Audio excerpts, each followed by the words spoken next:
They came for me during what my chronometer indicated was ship night. 3 warriors in living armor that moved with them like a second skin. Their true forms beneath were more horrific than any alien species catalogued in Republic records. Humanoid, yes, but wrong in proportions. Skin ritually scarred into patterns of religious significance.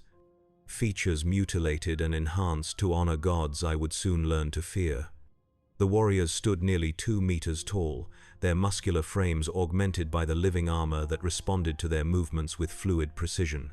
Where Imperial stormtroopers clanked and stomped, these warriors moved in perfect silence, the organic components of their protection absorbing all sound. Their faces bore extensive ritual scarification, cheeks and foreheads carved into elaborate patterns that told stories of rank and accomplishment to those who could read them.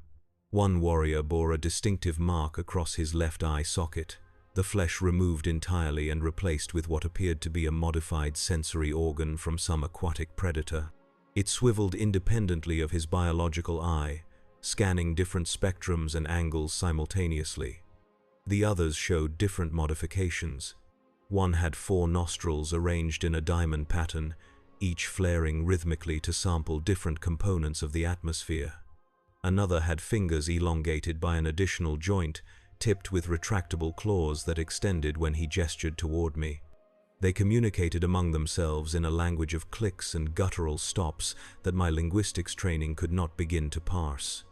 Their expressions remained fixed, emotional displays apparently considered weakness in their culture. When they finally addressed me, it was through a smaller creature that accompanied them, a being with an enlarged cranium and atrophied limbs who appeared to serve as a specialized translator. "Infidel," one spoke in heavily accented Basic, "you will serve Domain Shy in the conquest of your heretic worlds." The translation came through the smaller being, whose mouth moved in unnatural synchronization with the warrior who had issued the statement. I later learned these translator organisms were specially bred for this purpose, their brains reconfigured to process language through biological modifications too horrific to detail here. I attempted basic diplomatic protocols, identifying myself by rank and requesting treatment according to galactic conventions on prisoners of war. This was met with a reaction I initially interpreted as amusement, though it manifested as ritualized scarring motions. The warriors cut into their own forearms with small ceremony. What happens when the Yuuzhan Vong invade? In Star Wars, I remember stars dying above Cernpedal. The void itself seemed to bleed as something ancient and wrong tore through the fabric of known space. We were soldiers of the New Republic, defenders of a hard-won peace, and we were utterly unprepared for what came through that wound in reality. The orbital defense station where I stood that day smelled of recycled air and military-grade disinfectant. Standard-issue lighting cast harsh shadows across tactical displays. Officers spoke in clipped tones perfected through years of academy training. Everything orderly, everything controlled, everything about to change forever. I am Captain Darren Holt, New Republic Navy, service number NRN 34786. This recording may be the last reliable account of first contact with the Yuuzhan Vong. The diplomatic corps will want to analyze my words for insight. Military command will search for tactical weaknesses. You will find neither. There is no negotiating with these invaders. There is no conventional strategy against their biotechnology. I record this not as instruction, but as warning.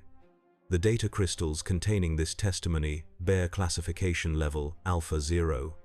For the eyes of sector commanders and above only, I speak with the authority granted by New Republic Military Code Section 72.3 regarding extinction-level threats to galactic civilization. Let history note that on the 5th day of the 4th month in the 27th year after Endor, we encountered an enemy unlike any documented in Republic archives.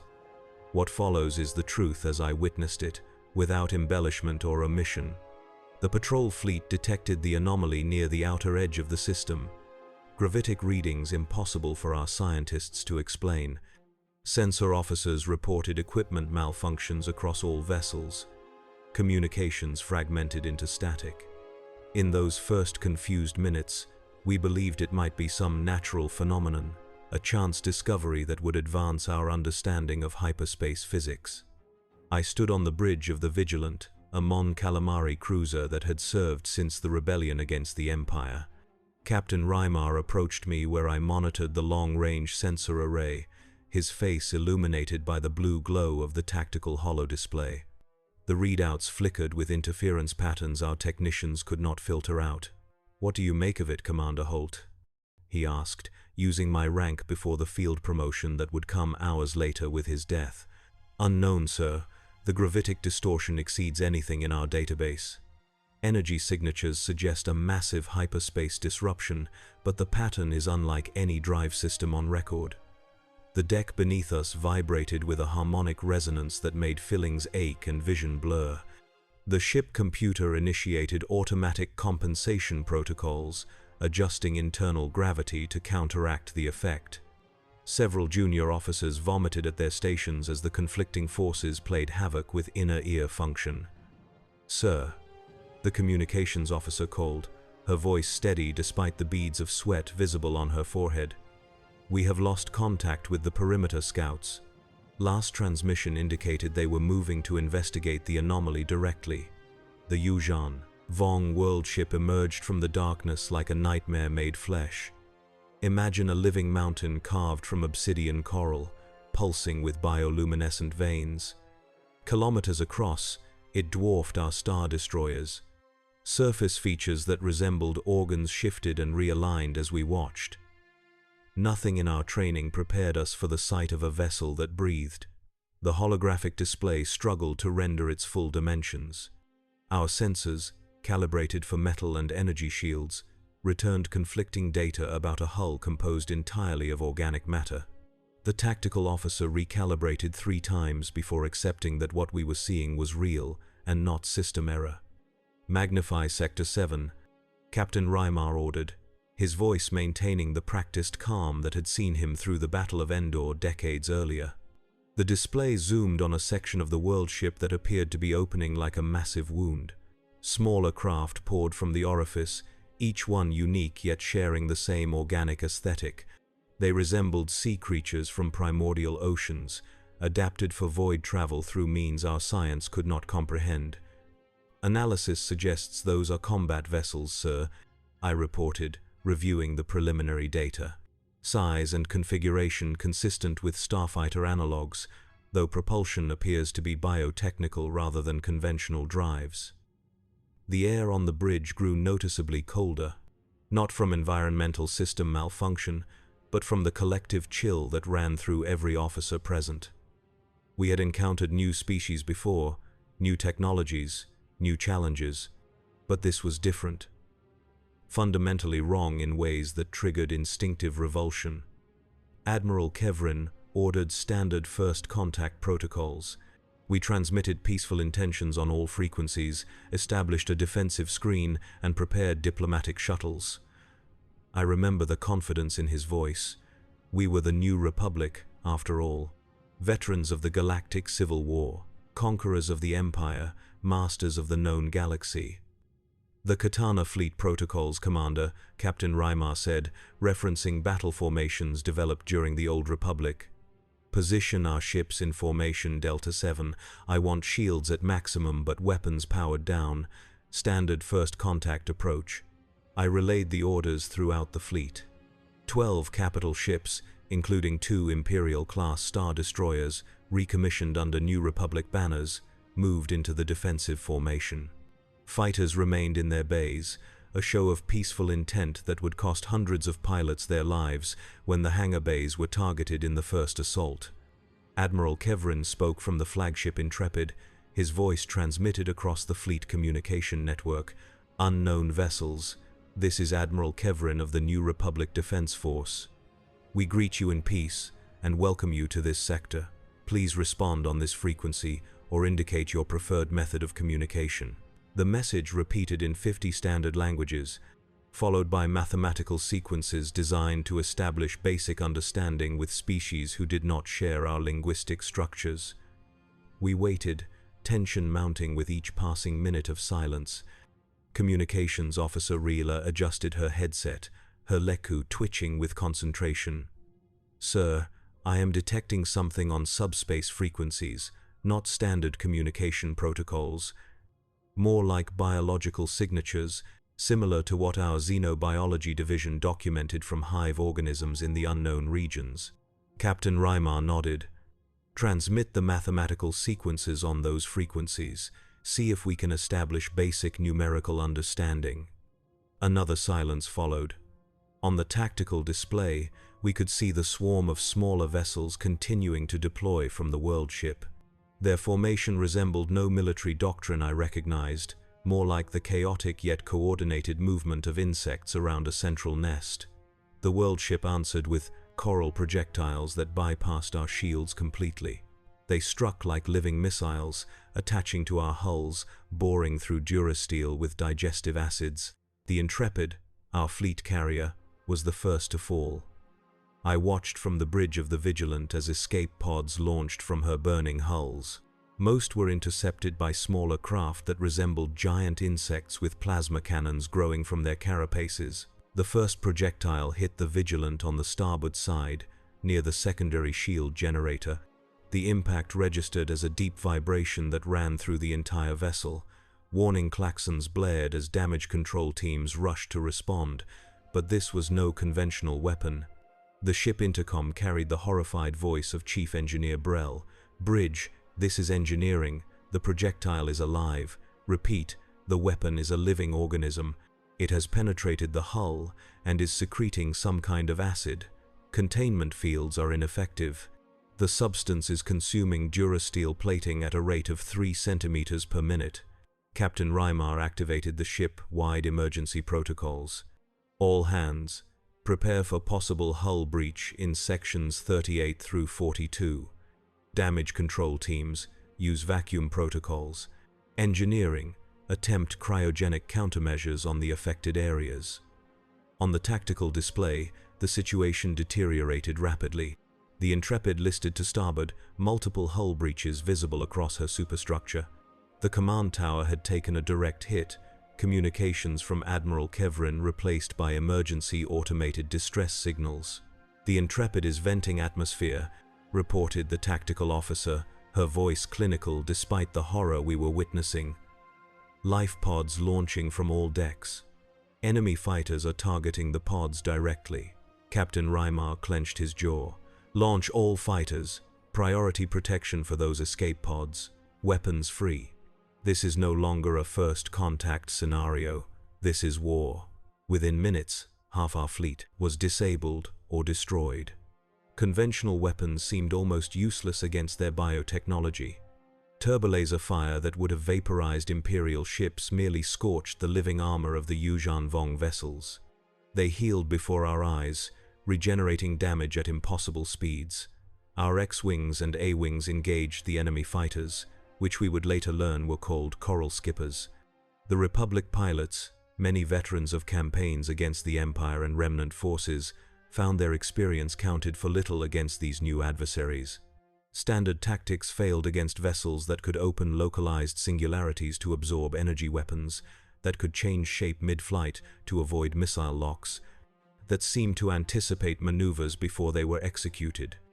"Squadron 7 is down," came the report from Fighter Control. Squadron 3 reporting 70% losses. Remaining fighters are regrouping around the evacuation vessels. The tactical officer updated the situation display.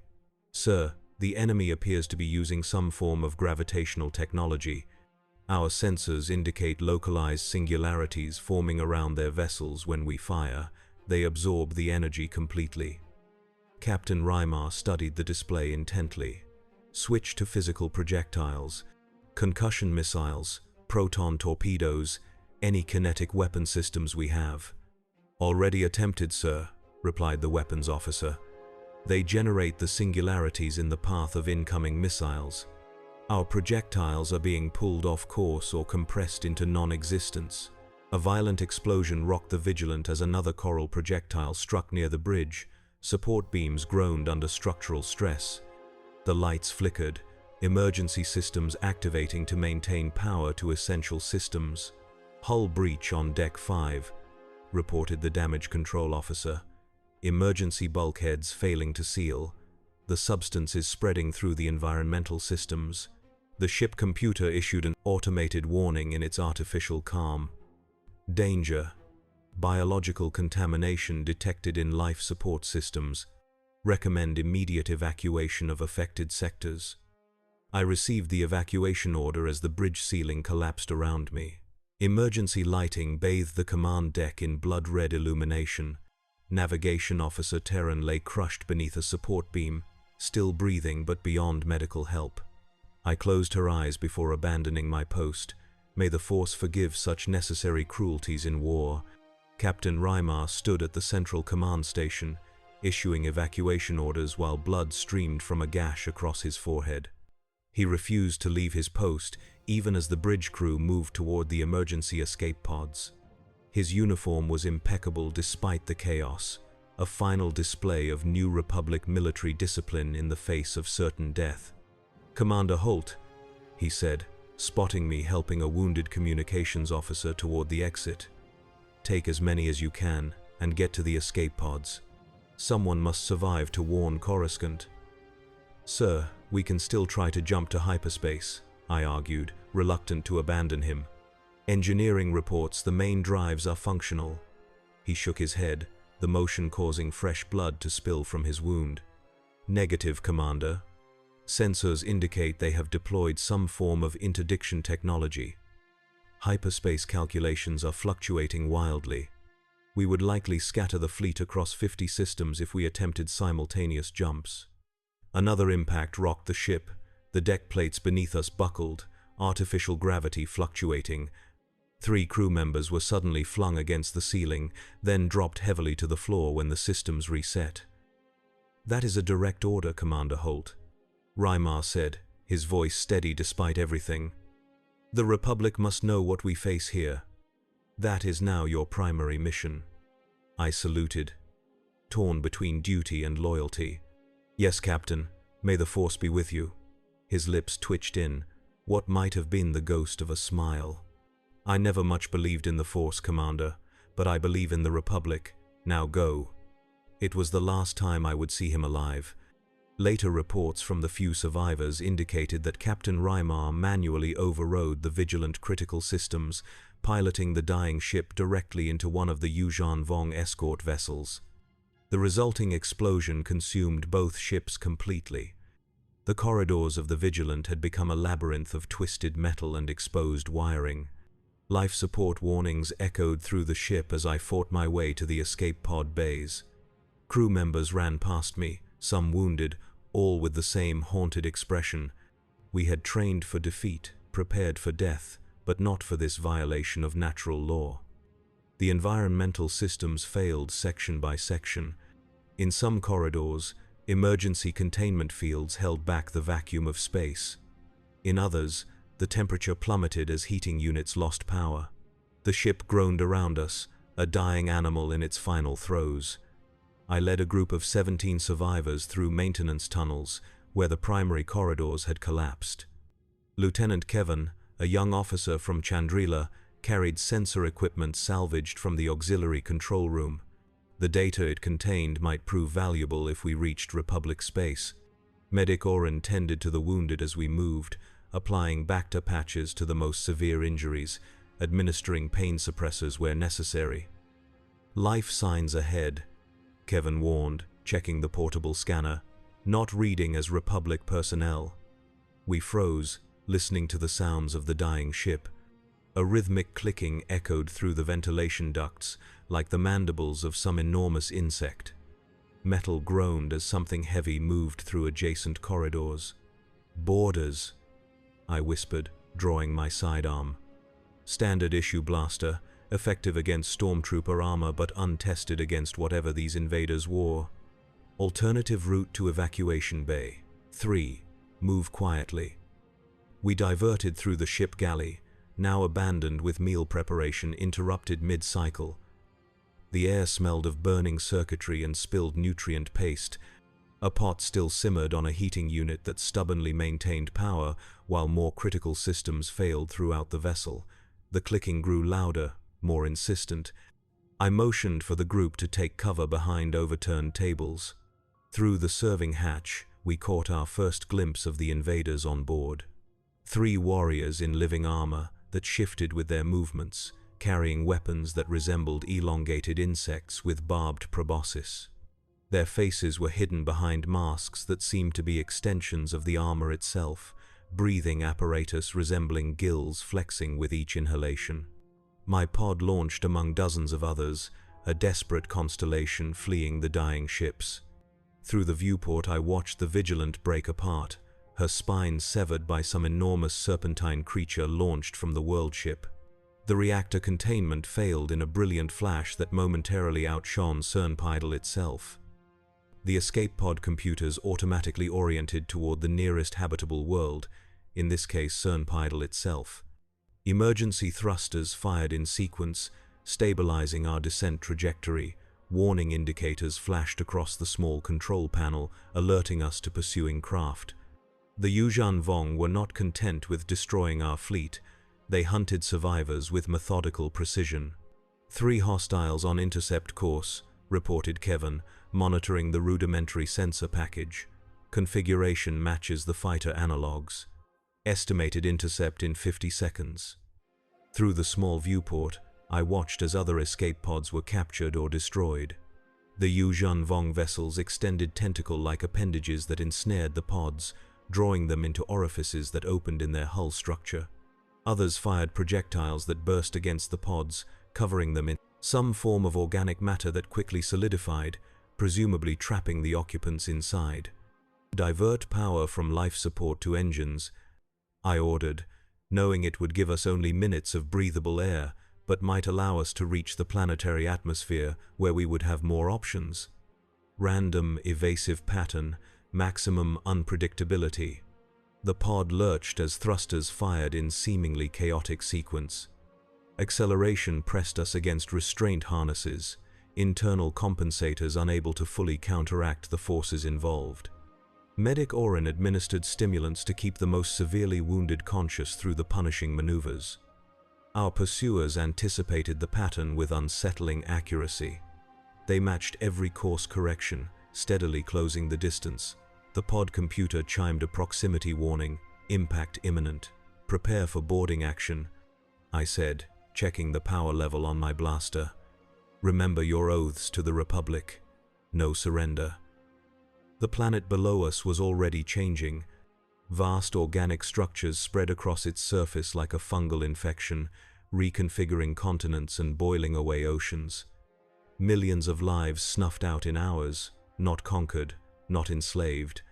Erased and rewritten at the cellular level, our sensors detected massive energy emissions from the planetary surface, concentrated around major population centers.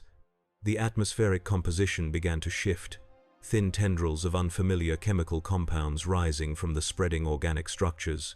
The Yuuzhan Vong were not simply invading Cernpidal, they were transforming it into something else entirely. Atmospheric sensors indicate increasing levels of organic compounds consistent with terraforming processes, Kevin reported, his scientific training asserting itself even in crisis. Oxygen levels decreasing by 2% per hour. Introduction of sulfur compounds and complex proteins not native to this biosphere. Through breaks in the cloud cover, we glimpsed the horror unfolding below. The capital city of New Nespis, home to 8 million beings, was being systematically dismantled by vast creatures resembling centipedes the size of star destroyers. They consumed buildings, roads, infrastructure, breaking the components down to base elements that smaller organisms then reconstituted into alien architecture. Refugee ships launched from spaceports and emergency facilities, most immediately targeted by the Yuuzhan Vong fleet. Civilian vessels with minimal defenses and overcrowded with desperate passengers stood no chance against the organic weapons deployed against them. The New Republic Civilian Defense Protocol, I said, remembering contingency plans developed after the fall of Alderaan. All major settlements should have emergency evacuation ships hidden in mountain bunkers or underwater facilities. Coded frequencies to contact Republic military assets. Assuming those protocols were properly implemented, Medic Orin noted grimly. You know how frontier worlds are about Imperial-era defense spending, always the first budget item cut when peace seems secure. She was right, of course. After decades of relative stability following the defeat of the Empire, many worlds had grown complacent. Military preparedness seemed an unnecessary expense when trade flourished and diplomatic relations stabilized. The New Republic, focused on establishing democratic governance rather than martial control, had allowed member worlds significant autonomy in defense matters. That complacency would cost billions of lives in the coming months. I never reached the surface. My pod was captured by a vessel that resembled a giant claw made of bone and sinew. As it pulled me into a chamber lined with pulsating membranes, I considered activating the emergency detonator. A clean death seemed preferable to whatever waited inside that living ship. The emergency detonator sat beneath a protected panel near the pod controls, a final option for Republic personnel, with sensitive knowledge, who could not risk capture. Standard protocol required authorization from 2 officers of command rank, but override codes existed for extreme circumstances. I knew them all. My fingers hovered over the access panel. Around me, the surviving crew watched in silence, understanding the choice before us. Lieutenant Kevin clutched the data core salvaged from the Vigilant, information that might prove vital to Republic defense if we somehow escaped. Medic Orin continued treating the wounded, her actions a quiet defiance of the death that seemed inevitable. "Commander," Kevin said quietly, "the diplomatic frequencies, we should try once more." It seemed futile, but procedure existed for a reason.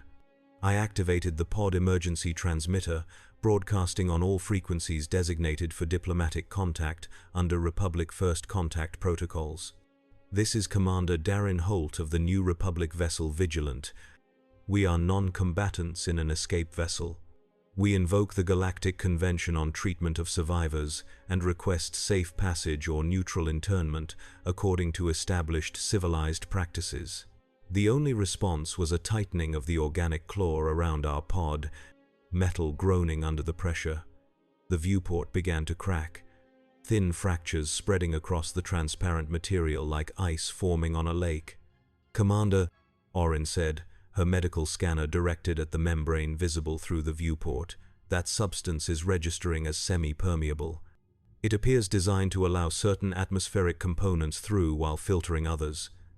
"They want us alive," Kevin realized, his face pale. Cowardice or hope stayed my hand. I need to believe it was the latter. Someone had to survive to warn the Republic. Someone had to bear witness. I did not know then what a witness truly pays to see. The membrane sealed behind me. The atmosphere within burned my lungs but remained breathable. Gravity fluctuated as the ship moved. I vomited, repeatedly as my body struggled to adapt. Hours passed, perhaps days. Time loses meaning when light never changes and every surface around you pulses with alien life. Our captors separated us immediately upon breaching the escape pod, each survivor taken down a different organic corridor, absorbed into the living architecture of the Yuuzhan Vong vessel. The walls themselves seemed to digest our technology, metal components disappearing into specialized nodules that lined the passageways. Our comlinks, data pads, even the buckles on our uniform belts dissolved on contact with certain membranes. I was placed in a chamber approximately 3 meters in diameter with no visible exit once the wall sealed behind me. The floor pulsed rhythmically beneath my feet, like standing on the chest of a breathing animal. Bioluminescent nodules embedded in the ceiling provided uneven illumination that shifted in intensity with no discernible pattern. The air contained unfamiliar spores that made each breath feel like inhaling fine sand. My lungs adapted gradually, mucous membranes producing extra secretions to trap the foreign particles. Every few hours, a small orifice would open in one wall, extruding a gelatinous substance that instinct told me was meant as sustenance. Hunger eventually forced me to consume it, the taste reminiscent of overripe fruit mixed with copper. Sleep came in irregular intervals, my body struggling to maintain circadian rhythm without natural light cycles.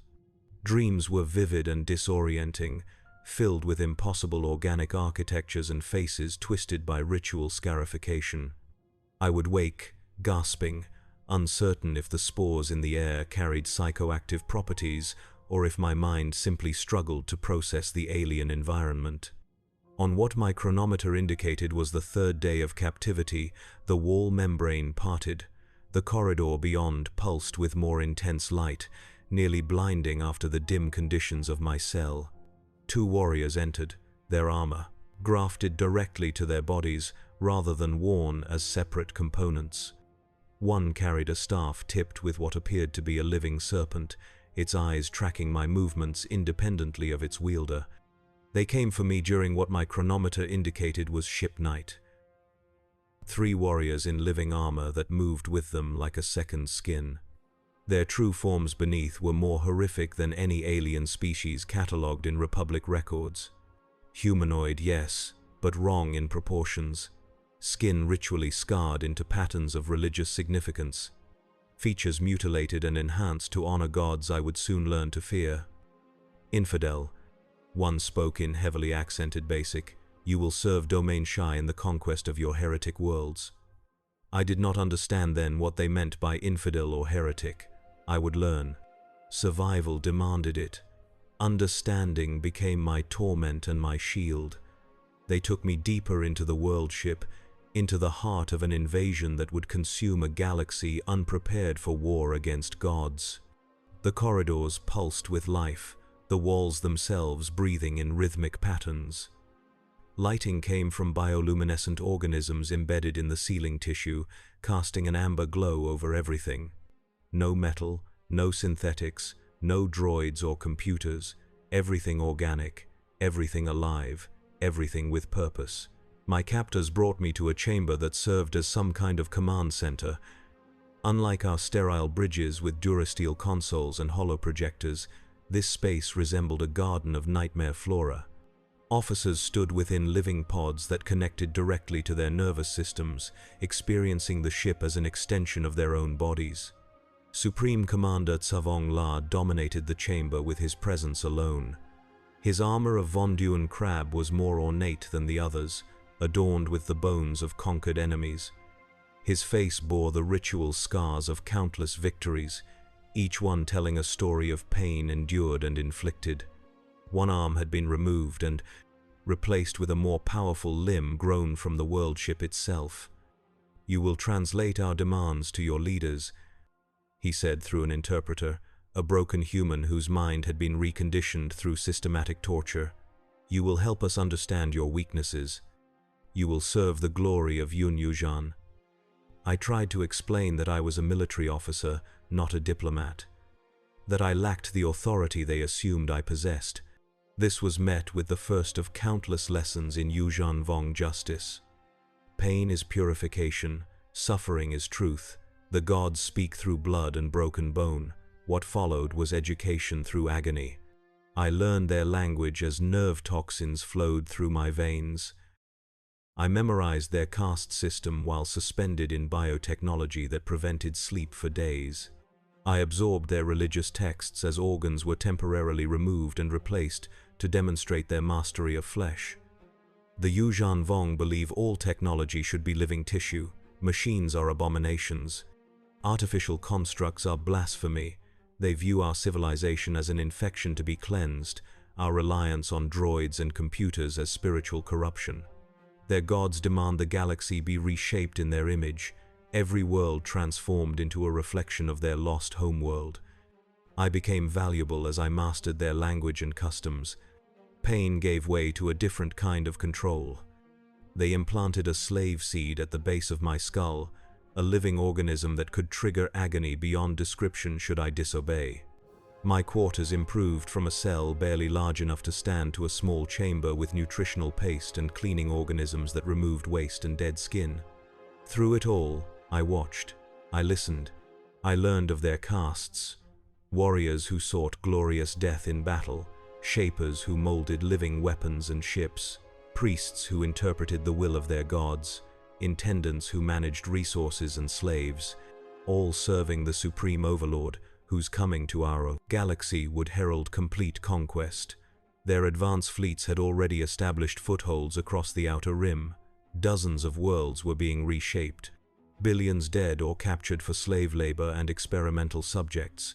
The Republic remained unaware of the true scale of the invasion, treating each incident as an isolated attack rather than a coordinated campaign. I was brought to witness the breaking of captured Jedi. The Yuuzhan Vong hate them above all others, for they represent everything their religion despises.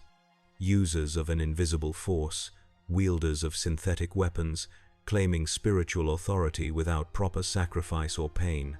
The methods they developed to neutralize force abilities involved creatures that create voids in the force itself. One young Jedi Knight was held in a chamber lined with such creatures. I watched his power diminish day by day, his connection to the force withering like a plant deprived of light.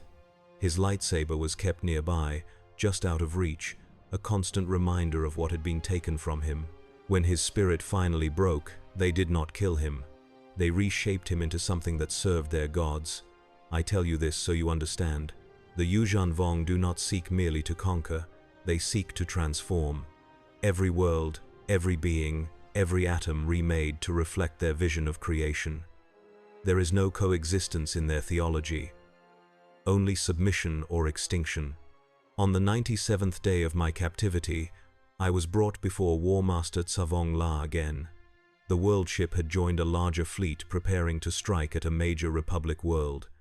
I was to assist in crafting terms of surrender that would be psychologically devastating to planetary leadership. Your kind values life above all else, the War Master said through his own newly learned basic. This is weakness the gods despise. We will offer mercy that is no mercy, submission that is worse than death. Your leaders will accept to spare their people suffering, not knowing they condemn them to greater horrors. I helped as ordered, my slave seed ensuring compliance. The document we created offered protection for civilians in exchange for the surrender of all military assets and government officials. What it did not explain was that protection meant conversion, that surrender meant ritual sacrifice, that the living would envy the dead. The targeted world was Agamar, population 12 billion, an agricultural center that supplied food to hundreds of systems. Its defense fleet consisted of 2 Mon Calamari cruisers and a handful of support ships. The battle lasted 23 minutes. I watched from the command chamber as living projectiles overwhelmed their shields and destroyed their weapons. As dropships landed armies of warriors who moved through defensive positions like water through sand. The planetary governor accepted our terms 6 hours after the initial assault. I was part of the delegation that accepted his surrender. His eyes met mine, recognized me as human, silently pleaded for reassurance. I gave none. Mercy would have been to warn him, to tell him to fight to the last, to die with dignity rather than live to witness what came next. The reshaping began immediately. Atmosphere processors deployed to alter the chemical composition of air, soil transformers released to convert farmland into breeding grounds for Yuuzhan Vong organisms, slave processing centers established in major cities. The governor and his staff were taken for the breaking, a process that destroys and rebuilds the mind through carefully calibrated trauma. I was assigned as liaison to the slave processing center in the capital city.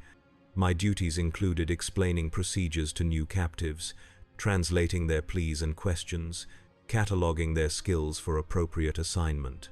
Each day I condemned thousands to living death with nothing but words. Some nights I removed the emergency blaster I had hidden during my initial capture. One charge, set to maximum, placed against the slave seed, it would kill me instantly. The Yuuzhan Vong would lose a useful translator. A handful of slaves might face additional hardship while my replacement was trained. Nothing would really change. I never pulled the trigger, not from fear of death, but from the burden of witness.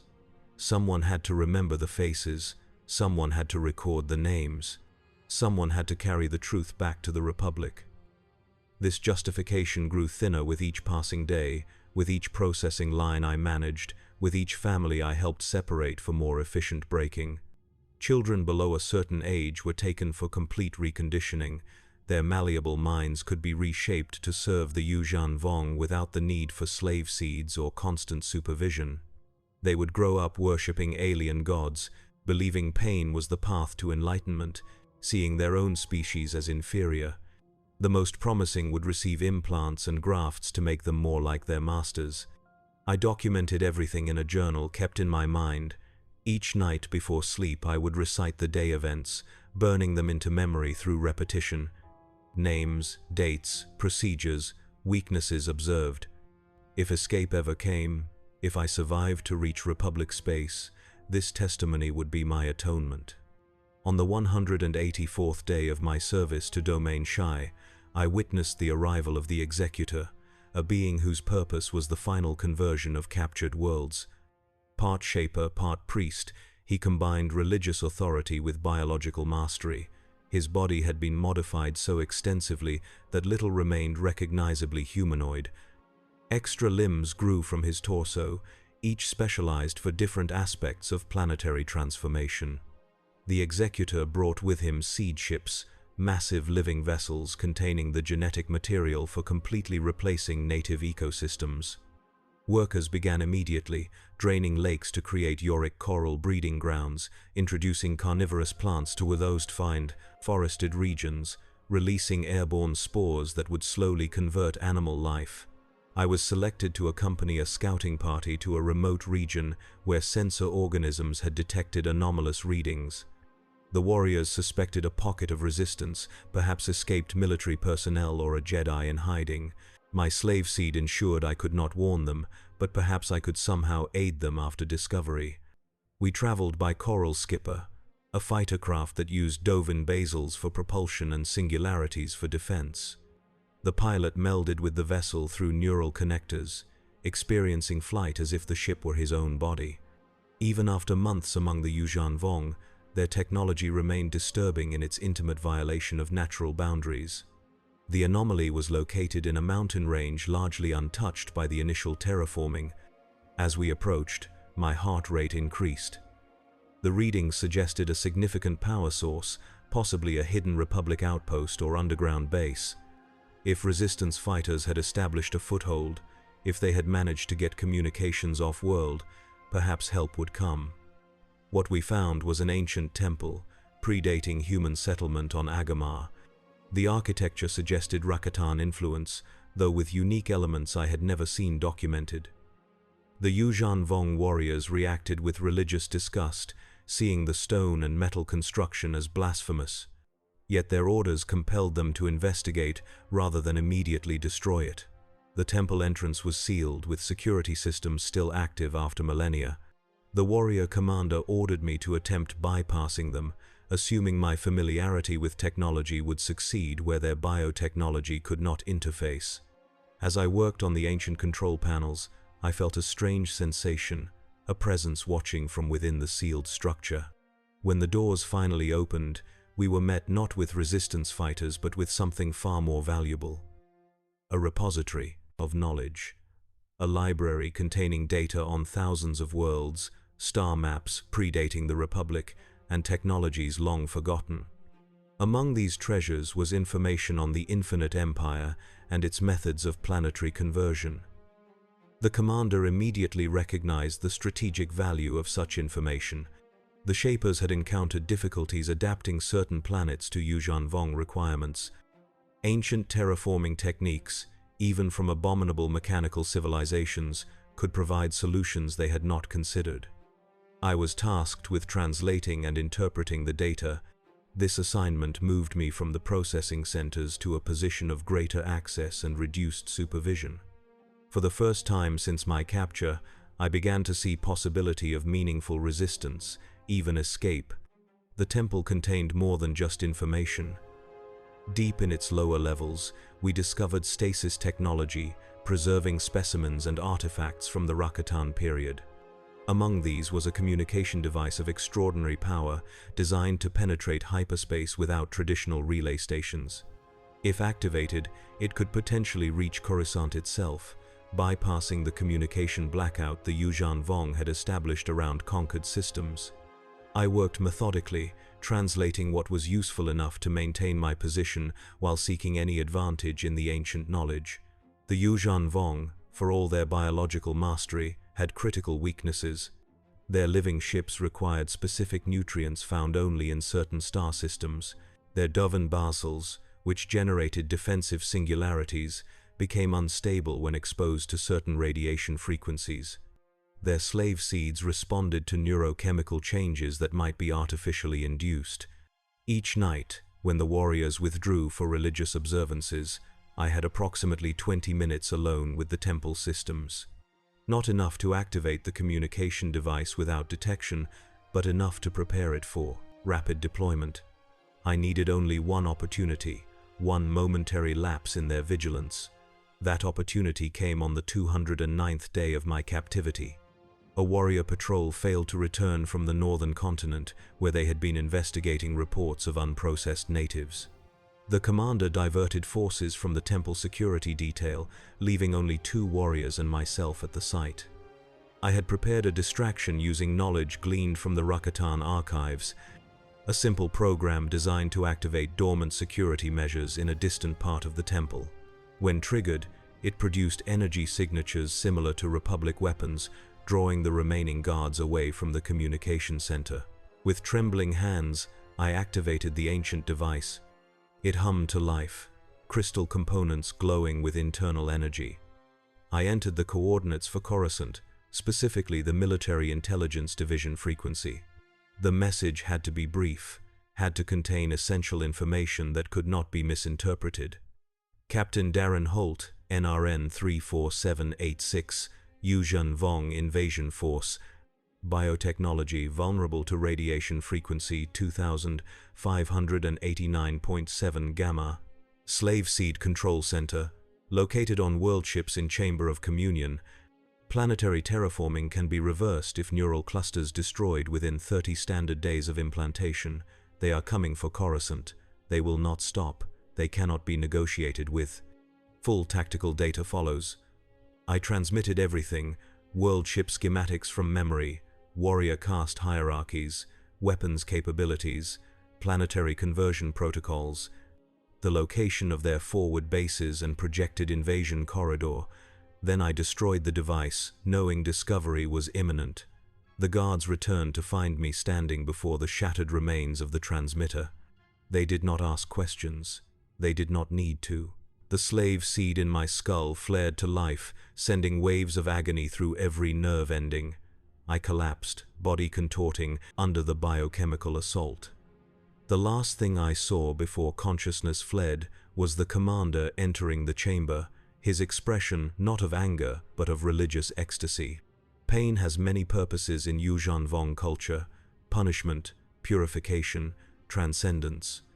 The pain that followed my betrayal was meant to be transformative. They did not simply torture me for information or revenge. They sought to remake me into a willing servant, a true believer who would embrace their gods and their mission. I was taken to a chamber deep within the world ship. The walls pulsed with nerve clusters connected to pain amplifiers. The floor shifted beneath me, preventing rest or stability. The air itself contained spores that attached to lung tissue, creating persistent burning with each breath. The master of pain who oversaw my transformation was an artist in suffering.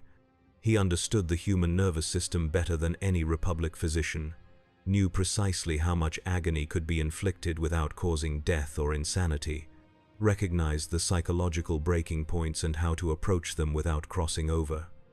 "Your message will not save them," he explained while applying neural thorns to my spine. "We intercepted it before it reached your capital, but the attempt itself is valuable. It shows where your conditioning requires strengthening." I did not believe him, could not afford to believe him. The thought that my sacrifice had been for nothing was too devastating to accept.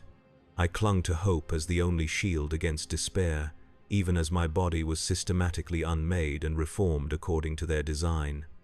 Days blurred into weeks. The master of pain worked in cycles, alternating between agony and relief, breaking down resistance, then offering comfort that could only come from submission. Traditional torture seeks information. Yuuzhan Vong torture seeks conversion. The goal is not to make you talk, but to make you believe. They implanted memory parasites that altered my perceptions of the past, created false recollections of atrocities committed by the Republic, showed me fabricated evidence of Jedi using powers similar to the Force but corrupted by mechanical enhancement. The bombardment was constant, physical pain reinforcing mental manipulation. I recited my true name and rank during brief moments of clarity. Captain Darren Holt, New Republic Navy, service number NRN 34786. This became my mantra, my anchor to reality as everything else dissolved. I created memory palaces where I stored untainted recollections, protecting them behind layers of imagined security like the temple archives. On the 342nd day, they changed tactics. The pain stopped. The memory modifications ceased. I was moved to comfortable quarters with proper nutrition and clean water. A member of the intendant caste visited daily, engaging in philosophical conversations about the nature of gods and the purpose of civilization. This psychological warfare proved more effective than physical torture.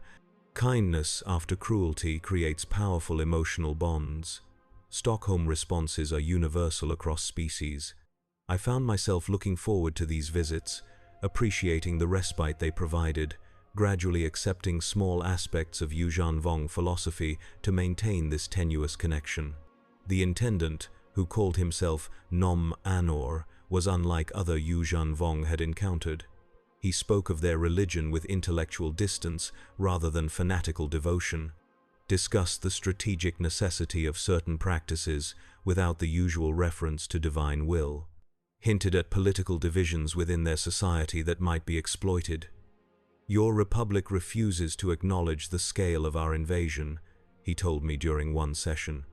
"Your Senate debates whether we represent a significant threat or merely a border skirmish requiring limited military response. Even now, as we prepare to strike at your core worlds, they hesitate to commit full resources to defense." I asked how he knew this, if my transmission had been intercepted. His smile revealed the deception. My message had gone through. The Republic had received the warning, but political paralysis prevented effective response. This information was meant to break my spirit, to show the futility of resistance, but it had the opposite effect. My suffering had meaning. The knowledge I had gained and transmitted might yet make a difference. Even if the current leadership failed to act, the military command would be preparing contingencies. Jedi would be investigating the weaknesses I had identified. Hope remained, however faint. Nom Anor recognized his error immediately. The comfort and conversation ended that day. I was returned to the pain chambers, but with a significant difference. The Master of Pain no longer sought conversion. My usefulness had ended. Now the goal was experimentation, testing new techniques that might be employed against captured Republic leaders. I endured because I had no choice. The slave seed prevented suicide, automatically rendering me unconscious if my actions threatened permanent damage to myself. Each new procedure was documented by Shaper apprentices, my reactions catalogued for future reference. I became a living library of pain responses, a baseline for understanding human physiological limits. On what I calculated to be the 417th day of my captivity, alarms sounded throughout the world ship. The distinctive resonance of Dovan basals generating defensive singularities vibrated through the hull. Weapons fire, both conventional and Yuuzhan Vong, created harmonic patterns I had not heard since the initial invasion. The Republic had found us. A battle group had penetrated the defensive screen around Agamar, targeting the world ship specifically. Whether acting on my intelligence or their own reconnaissance, they had identified the command vessel and committed significant forces to its destruction. My guards abandoned their posts as the attack intensified, called to defend more important sections of the ship. For the first time in over a year, I found myself unobserved and unrestrained. The slave seed remained active, preventing direct escape attempts, but its programming had specific limitations. It could not anticipate every possible indirect action. The chamber where I was held connected to a network of neural pathways that served as the world ship's central nervous system.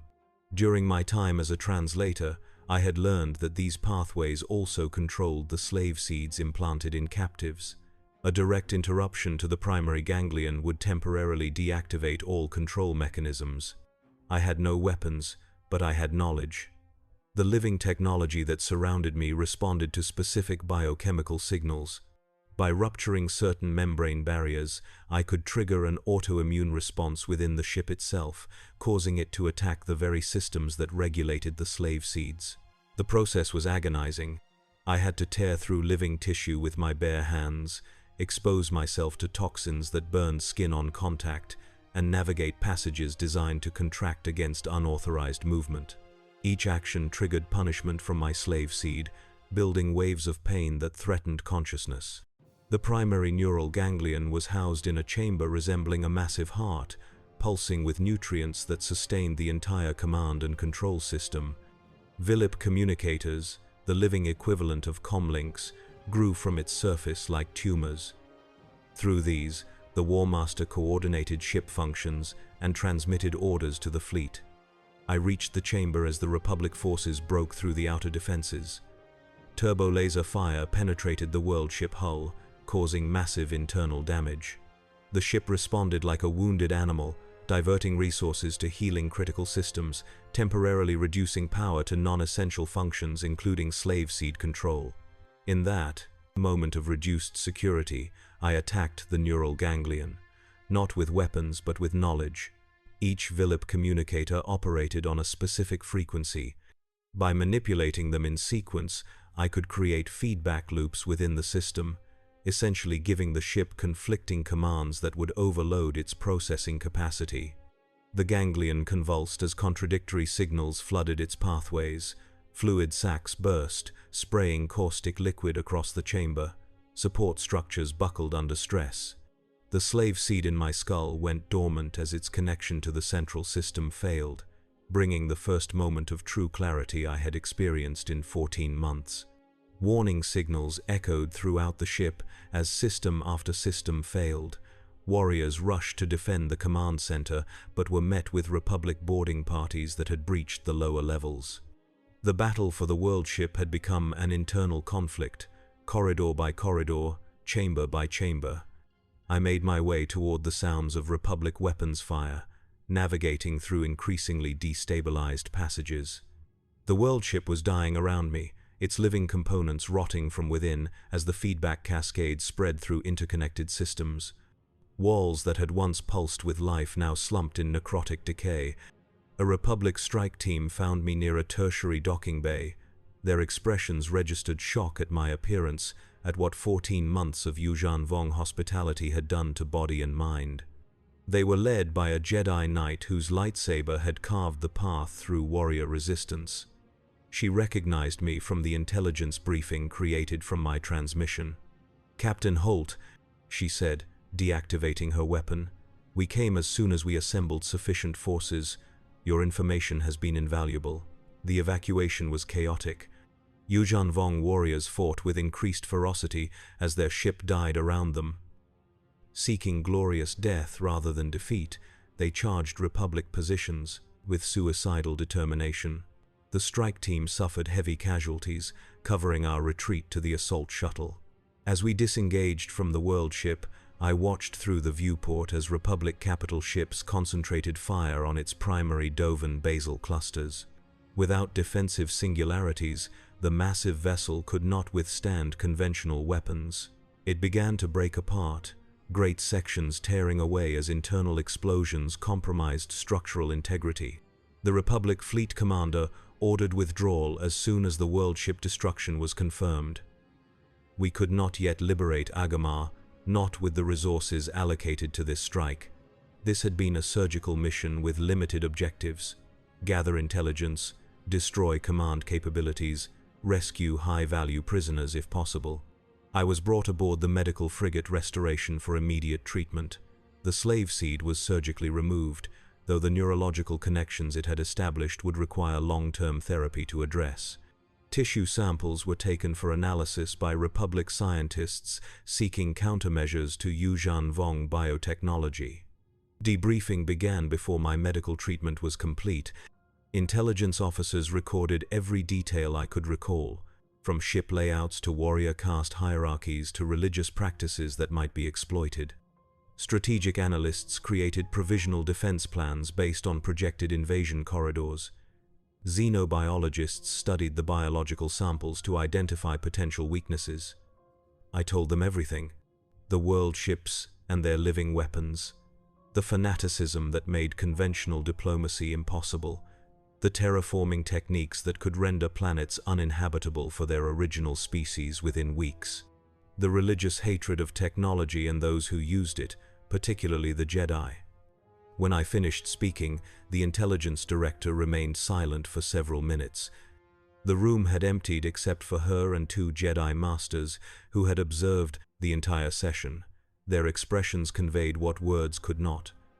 The Republic faced an enemy unlike any in recorded history, an enemy that did not seek conquest but conversion, that viewed our entire civilization as heresy deserving extinction. "The Senate remains divided," the director finally said. "Many still believe this is a limited incursion that can be contained through conventional military response or diplomatic outreach. Your testimony will be presented, but political realities may delay full mobilization." One of the Jedi Masters spoke, his voice carrying the weight of centuries of wisdom. "The Force is silent regarding these invaders. They exist outside its currents, neither light nor dark. This presents challenges we have not faced since the earliest days of the Order. I understood then that my journey had only begun. That survival carried responsibility beyond merely reporting what I had witnessed. I would need to become an advocate, a voice crying warning to a republic that had grown complacent in decades of relative peace, that had forgotten how quickly civilization can fall when faced with an enemy that does not share its fundamental values. The medical frigate rejoined the battle group as it prepared to jump to hyperspace. Through the viewport in my recovery room, I could see Agamar receding in the distance, its continents now marred by alien growth, its oceans darkened with biological transformation. 12 billion souls under Yuuzhan Vong domination, 12 billion reasons to continue fighting. I record this testimony not merely as historical document but as active warning. The Yuuzhan Vong are not simply another hostile species seeking territory or resources. They are a civilization fundamentally incompatible with our own, guided by religious conviction that cannot be reasoned with or appeased. They view our technology as blasphemy, our values as corruption, our very existence as an offense to their gods. There will be those who seek accommodation, who believe sufficient concession will satisfy the invaders. They are wrong. The Yuuzhan Vong will accept nothing less than total submission, total transformation of our galaxy to mirror their lost homeworld. Every compromise merely provides them time to strengthen their position. There will be those who underestimate the threat, who calculate losses in terms of systems and resources rather than civilizational survival. The Yuuzhan Vong do not think in such terms. They measure victory in generations, in fundamental reshaping of reality to match their religious vision. They will sacrifice millions of their own without hesitation to advance their goals. The new republic must mobilize completely. Every shipyard must be converted to military production. Every able citizen must be trained for defense. The Jedi must find new ways to combat an enemy that exists outside the Force. Ancient knowledge must be recovered, new weapons developed, old rivalries set aside in recognition of the existential threat we face. I am Captain Darren Holt, New Republic Navy, service number NRN 34786. I have seen the face of our extinction and lived to bear witness. What happens when the Yuuzhan Vong invade depends entirely on what we do now, on whether we can set aside political differences and unite against the greatest threat our galaxy has ever faced, on whether we have the courage to make the sacrifices victory will require. The invaders believe pain reveals truth. In this, perhaps, they are not entirely wrong. The pain coming to our worlds will reveal the truth of who we are. Whether we remain the New Republic, defenders of freedom and justice, or become simply another conquered species in the long history of a galaxy far, far away.